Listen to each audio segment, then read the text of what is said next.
Avec l'arrivée du coronavirus, la planète entière s'est mise au ralenti. Les rues se sont vidées. Mais pendant que l'humain se confinait, d'autres espèces animales ont eu le champ libre pour se réapproprier le territoire.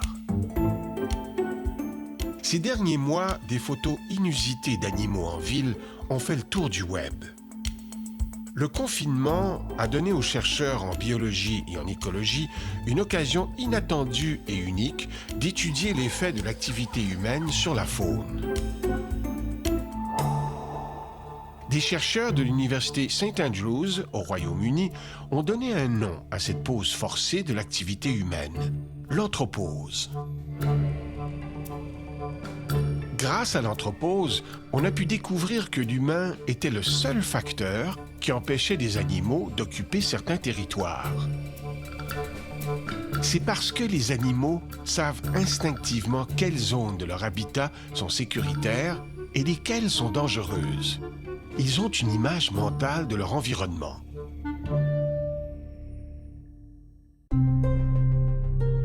Par exemple, les animaux qui vivent aux abords des routes savent qu'ils doivent les éviter.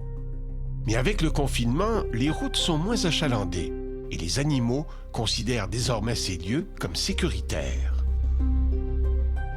Pour d'autres espèces, au contraire, l'effet de l'anthropause a été dévastateur. Certains animaux en ville dépendent beaucoup de la nourriture laissée par les humains. Avec le confinement, ils se sont retrouvés affamés. Des projets de recherche s'intéressent à quantifier l'effet de l'anthropause sur les animaux.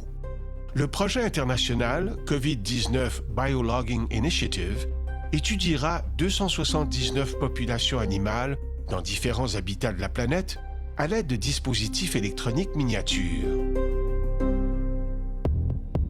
Mais un jour, la pandémie sera finie. L'activité humaine reprendra comme avant.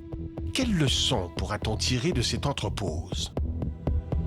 Selon les chercheurs, cela nous aura permis d'identifier les animaux qui sont particulièrement vulnérables à l'activité humaine et d'améliorer la cohabitation entre notre espèce et les autres.